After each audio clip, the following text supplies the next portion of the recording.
Hey everybody, we are here with Emma Hayes for the post-match press conference. If you'd like to raise your hands, we will get to as many of you as possible, that virtual hands that is. Let's get things kicked off with JD Dyer. Okay, thanks. Emma, congratulations first of all, especially on the time, I'd say. I know in terms of, I heard you in terms of your post-match afterwards, and you're always looking forward straight away in terms of to the next game and wanting to, but I do want to know, do you appreciate this moment and what does it kind of mean to you now? It's sort of concluded and how happy are you feeling?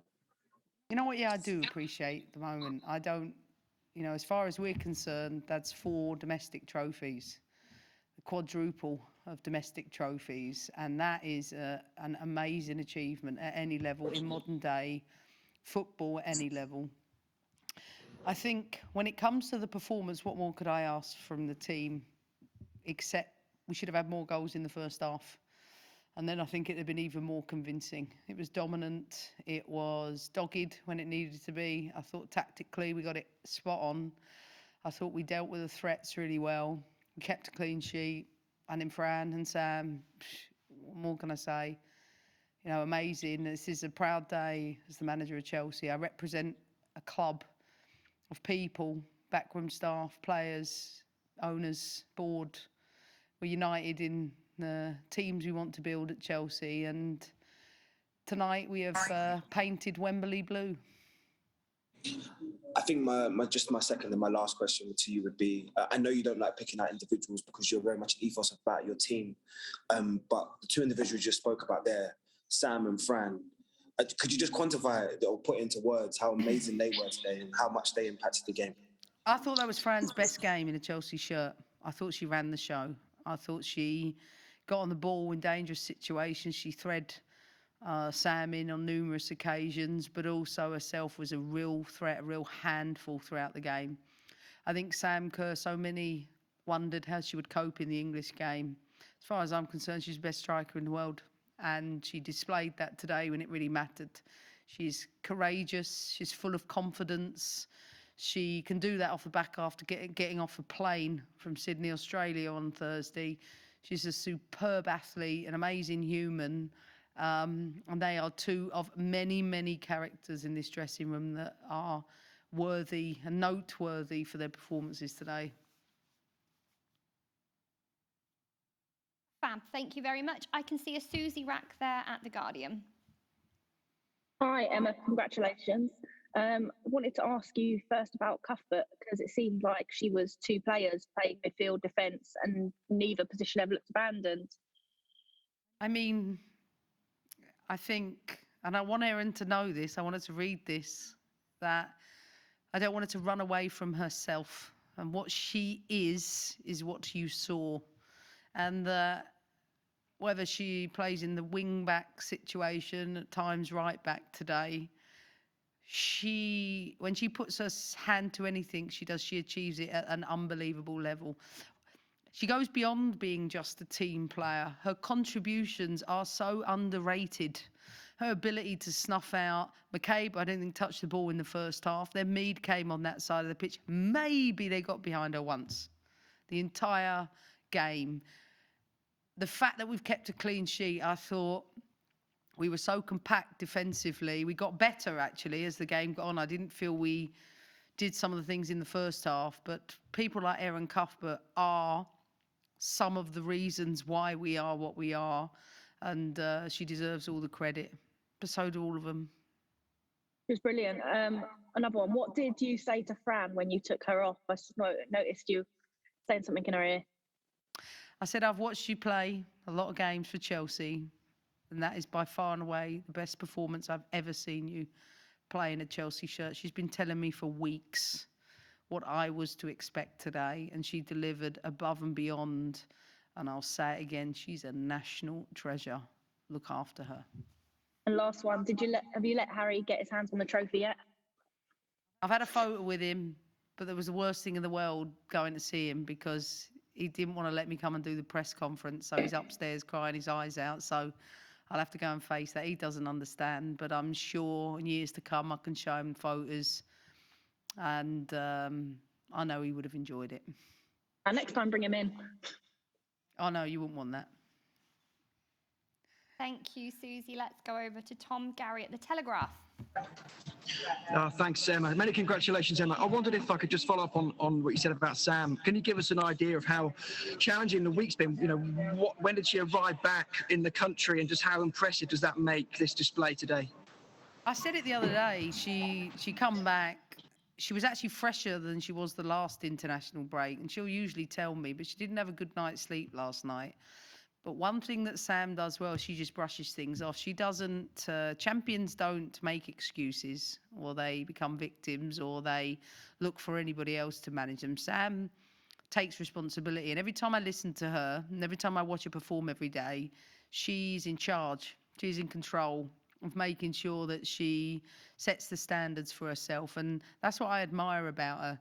There was no way she was going to be on the losing team today. And she sets that tone in such a way that I've rarely seen. And I think she's a huge credit to Australia. And we are extremely lucky to have her at this football club. Thank you. And can I just ask one more? I just wanted to ask a bit about the defence, because I know that those two are going to get so many plaudits, but another clean sheet for you. And I guess your back three were maybe criticised when these sides met in September. They've kind of sent a message out today of how well they're playing. Well, clean sheet was amazing.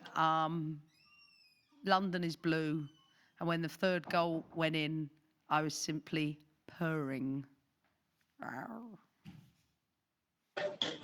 Can anybody, I'm not sure we heard that. Can everyone still hear Emma? I think it was muted. Emma, sorry, your brilliant answer was muted there. It was so good. I don't know if I want to use it again. I said, look, I said London is blue. And when the third goal went in, I thought we were simply purring. You enjoyed that one, Cheers, right? Emma. Let's go. Let's go over to Dan Pentland.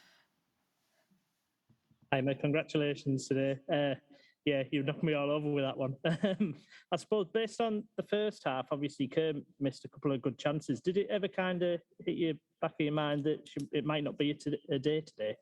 Or did you always kind of believe that she'd get another chance and put it away? Or two? I think if it was 3 or 4-0 at half time, nobody would have been surprised. But it wasn't. And for that reason, at games at 1-0, the opponent is always in it and they have quality. So the second goal was critical in the game. That was so vital, I think, just to calm any anxiety or nerves that might have existed. But I don't think my team played like that today. I think everything they did was with precision, was decisive, was collective, coherent, champion-like. And I've said it in recent press conferences, I think we're getting better. I really do. And I just spoke with Marina, and she said to me, that's the best she's ever seen us play. She can see that the team are improving. And I think those setbacks, losing Champions League finals, you know, accumulating winning over the years that I've been here, that experience really, really counts for something. You can't take that lightly. And I thought we used it to full effect today. And you said about precision, you said about getting better there. You know, it felt almost like every single player, every move, the player receiving the ball kind of knew where the next player was going to be. And, you know, everything was so perfectly timed, if you like. Does that come with experience, or is it, you know, down to hard graft and, you know, spend so many hours on the training pitch? Listen, sometimes you go into games, you have to try and predict what the opponent's going to do. The opponent did exactly what I thought they were going to do today. And we executed our game plan as a result of that. Now, granted, you have to be prepared for so many different things, but that's a real credit to the backroom staff and all of the players to execute the game plan. And I thought we did that brilliantly today. Thanks, Emma, and congratulations. Cheers. Fab, thanks very much. Should we go over to Amy at goal? Hi Emma, congratulations. Just a quick one from me. I wanted to ask how it felt with the fans in. You've had quite a bit of success this year, a few finals, a few trophies, and not had the fans there. So how did it feel to celebrate that in front of that big Wembley stand?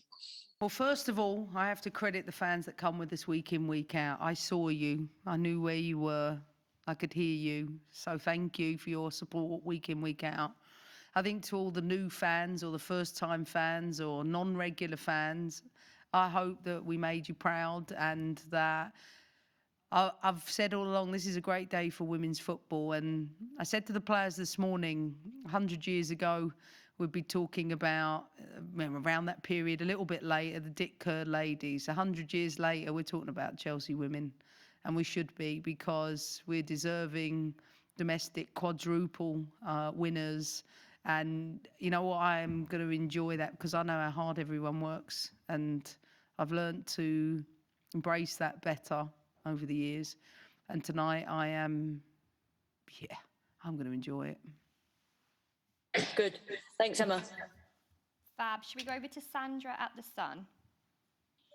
Hi, Emma. Congrats on the win. I just wanted to ask you about Jess Carter's performance. With, just some of the stuff she was doing in defence. I mean, she seems to have just got better and better over the last year or so. I said to Jess at the end of the game, I thought in the first half, in possession, she could have done better. I thought second half, she was absolutely superb.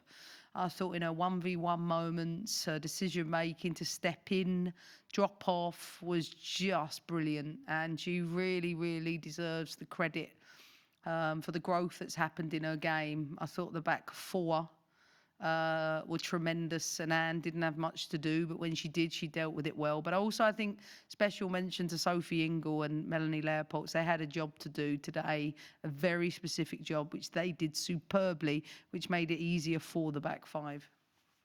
And also, just wanted to ask you, how did it feel to get that win in front of all those past FA Cup captains, including Leslie Lloyd?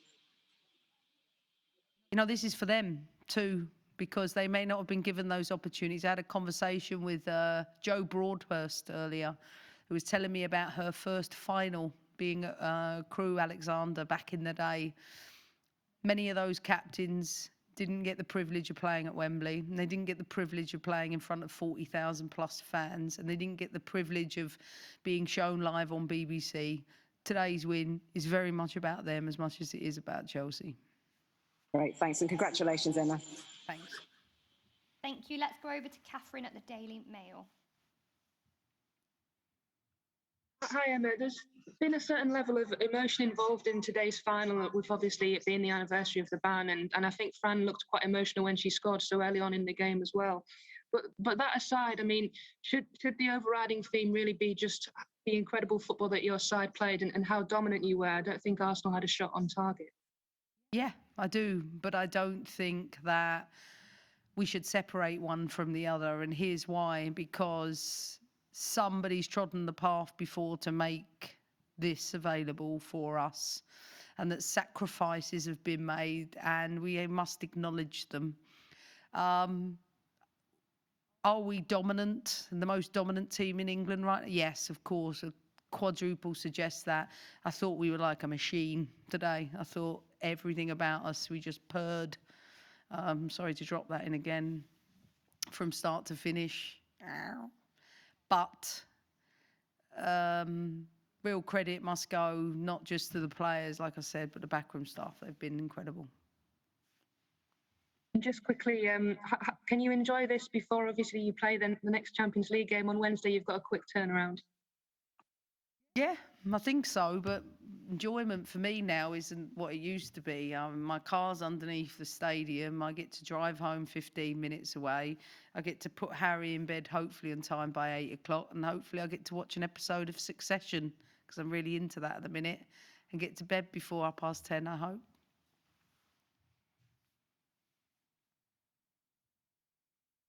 Fab, thank you. Let's go over to Adam Millington at The Independent. Hi, Emma. Sorry if my connection breaks up. It's not been the best. I saw you pointing and smiling at Harry when you walked out on the pitch. When it was 2018, of course, you were pregnant with her at that time. How happy are you that he can see you win a major trophy at Wembley? It's overwhelming for a 3.5-year-old, but it was overwhelming for me. I said to Magda just before we sung the national anthem, I said, my son is there looking at me. I could feel my eyes filling up, the pride and joy for him to be out of my belly and in the touchline. Yeah, I mean, listen, we all go to work for different reasons. I go to work for my family. Thanks, Emma. Thank you. Let's go over to Paul Saffer. Thanks very much. Congratulations, Emma. Thanks. Just talking about Wembley, did you want to use this pitch and this occasion as a sort of showcase to show what your team can do, or did your team do? Because as you've been saying before, even by your normal standards, today was a step up. Yeah, but I saw it coming. I see the standards every day. I know everybody talks a lot about the opening game of the season. It was the opening game of the season. I think we showed our qualities today and we won today. You know, we can't read into it any more than does that give us the advantage? No, we won today. And you know what? It's our treble from last year. We needed to wrap it out last year, and I didn't think there was going to be I really didn't believe there would be another outcome today. The confidence, the calm nature in our dressing room was unbelievable before the game. And you were playing Arsenal today. I mean, you experienced this yourself at Arsenal, including trebles, several of them. This also make you think about what you achieved there, and also maybe what you learned from Vic Akers as well, how he maybe helped turn you into the winner that has turned Chelsea into the team that did this today. Listen, I owe tremendous amount to Vic Akers, as I do Arsenal. I grew up playing for Arsenal, so I have huge respect for the club. And while I enjoy the battles that happen between the two teams, they're still an amazing team who are having an amazing season. But today was not going to be their day. Thank you. Congratulations. Thanks. Thank you. Let's go over to Simon at the Evening Standard. Hi, Emma. Just a couple of quick ones from me. Obviously, seeing Fran perform like that on the Wembley pitch ahead of the Euros next summer, how excited should England fans be by seeing that? I think you got to put her in the right positions. I know she's been sort of playing a little bit lower in midfield, and Serena is helping develop her game. But Fran is at her best when she plays off of a striker and is able to just float in those key areas. And I just thought everything she did was just so dynamic. And I felt that every time she went forward, we were going to score a goal. So I wasn't surprised in the first situation that she scored. But what I see in Fran now is a maturity to her game. She's played in every big game. And I think for that reason, she just has the confidence in her abilities now to deliver again and again and again. I think, and with that pairing, and you know, they terrorise defences. And just quickly, have you spoken to the owner at all, or are you planning to speak to the owner? Obviously, he's a huge supporter of everything you guys have done. Yeah, I have. We've just been with Marina in the dressing room. She's been celebrating with the team, and you know, he sent his congratulations to us. I know he's an avid fan, and I know he really enjoyed the performance today. Thanks so much. Thanks. Thanks. We've got two more, so let's go over to Christian at Reuters. Hi, Emma. Congratulations, first of all. Just wondering, in all your achievements so far with the club, where does this win rank, especially as it is the treble one? I think the biggest. I think to win a treble, and I have to say quadruple domestically, because we won the Community Shield, is the biggest achievement. It isn't just about winning today, it's winning everything from last year. I think today ranks as that. Great, thank you. Thanks. Thank you. And last up is Mike Walters. Emma, good evening. Congratulations. Thank you. In an age when a woman can win the Grand National, a woman darts player is now regularly beating the top male players. With each trophy that you win, and you've now won quite a lot, does it increase the inquisitive streak in you to try and make your presence felt at some stage? I don't mean next week or next year, but at some stage in the men's game, because I've seen a few men's teams who've looked a bit of a rabble this season who could probably do with being organised as well as your team was today. I think on a day we've won what we've won, I think it'd be disrespectful to talk about anything else other than the achievements we've made today, because then I'd be making it about myself. Today is all about Chelsea women and our historical moment. Brilliant, thank you. Thanks. I can see you've got your hands up, Emma Sanders. If you've got a quick question, we'll do that and then we'll wrap. Yeah, thank you. Just snuck in there. Congratulations, Emma. I know you've spoken loads about the kind of the emotions and the celebrations, but just wondered whether you could give us a bit of an insight into that exact moment when the full-time whistle went. What thoughts went through your mind and what were you feeling? You know what? I've been here before, and I felt so calm today about everything. It's experience mattered. Even, I think across the board it did. I just felt like it was validation. I felt that we needed another opportunity after that opening game. I felt the players felt they wanted to showcase themselves and deliver on the biggest stage, and I thought we did it. It was a classy performance. Yeah, a purring one, certainly. Thanks, Emma. Enjoy tonight. Thank you very much, everybody. Get home safe. Thanks.